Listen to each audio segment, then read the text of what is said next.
Hello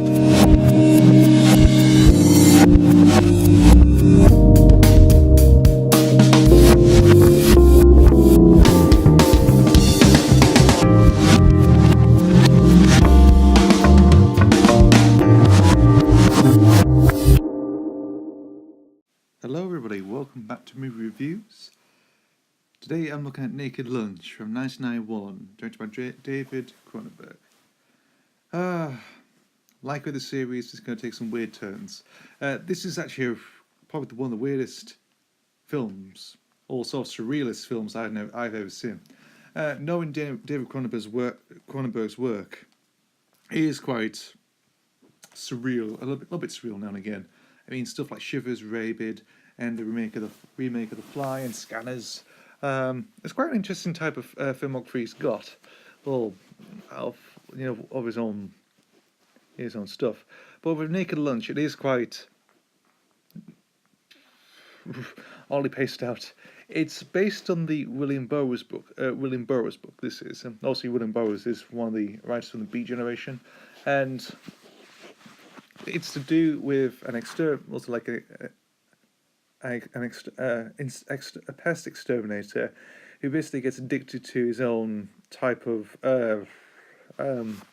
it's sort of poison, very much like in rodent type poison that he gets decided to get addicted to, which makes him hallucinate and goes on like this weird mission somewhere, like probably maybe somewhere around to the Arabian Desert somewhere or wherever. Because it's not quite explained how he gets to the mission, how he gets there, where we're supposed to be at, and yeah, it's a bit oddly paced out. But the good thing is, it stars Peter Weller, who at this point finished with RoboCop Once and For All. He did RoboCop 2 in 1990, and then because stuff was going on there, he basically just went away. He didn't come back to do the third one he was asked about, but he went on to do this film instead. And instead, Robert Burke took over his place. Obviously, Peter Weller, fantastic actor. You know, he's sort of forgotten very much, but I do think he's a very good one. Like I mentioned, the two RoboCop and RoboCop 2, fantastic portrayals. And also, there's another film that came out in 1995 with him called Screamers, which is not bad. I mean, he's still good enough, he is. And obviously playing this exterminator, I can't remember the name of the... No, if it's Bill, isn't it? Yes. Yeah, he basically just not, gets addicted to his own, poison very much. His own insectoid poison. Goes on weird missions. And it involves typewriters, an odd alien head, or some kind of weird creature he meets in a bar. And involves shooting women in the head. It is Ian Holmes in it as well. It's absolutely a mess. It's a travesty. Oh God! But overall, it's a cult classic. It is a cult classic for very strange apparent reasons, and it is. I can see why, because it's weird imagery, and obviously it's got David Cronenberg attached. You've got Peter Weller, Ian Holmes in it, and yeah, possibly. It's really hard to describe this film very much because it's what it is, but it is sort of, I don't know, it's a black comedy very much, with horror elements and a bit of wit and just, I don't know, I think that's what it is, yeah. And yeah, but to be honest, it's not a bad film. I do have to admit, because Peter Weller is fantastic. He is visually, it looks great. Well, when I say visual, I mean sort of the prosthetics, the sort of effects, the creature effects are good. In which he's basically typing to some creature's head. Very much think because it's typewriter. I don't know. It just involves some obsession with typewriters. Even the poster. Well, the original movie poster holds.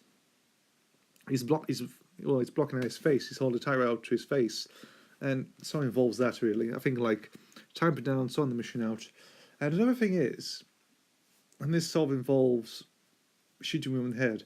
At the very end of the movie, he basically goes to a place. I don't know if it's Russia or not, or some place in Europe. I don't know. He basically ends up going there, and to gain access, he has to shoot this what this person who actually helped him sort of thwart the plans of this madman, who basically lives in he basically, I don't know, he was basically in disguise and just removes his like his skin and comes out as another guy or something, or grows out another guy, feeding creatures in sort of like cows, like I said before. But it is when they finish and they move away, they go to the border, and eventually he has to shoot her in the head and kill her to gain access. Why? Why? So I don't know. Oh god. I have nothing else to say about this movie. Oh, this is a short. This is going to be a short review. Yeah, I'll stop it here right now.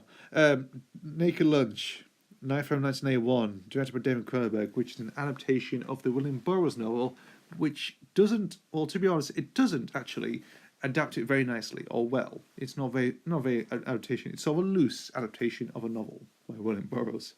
It stars Peter Weller as the main role, and you've got Ian Holm as well as sort of a guest star in here as well. There's only two sort of recognisable actors in this movie. Everything else, I can't remember the other cast names very much, other characters, and visually it's striking and weird and quite, I would say, quite uncomfortable a little bit. Same with Roger Wellville, which is a previous video I did. It's sort of like that, in a sense. Very much like we entered a weird part in the 90s, and to be honest, it's a cult, and it's remarkable as a cult classic. It's sort of in, I would say, in his top 10 Cronenberg films, because it's one of the more famous ones, of course. Yeah, and that's my review of this bizarre movie. Anyway, I'll see you for the next review, and I'll be in that next video. Okay.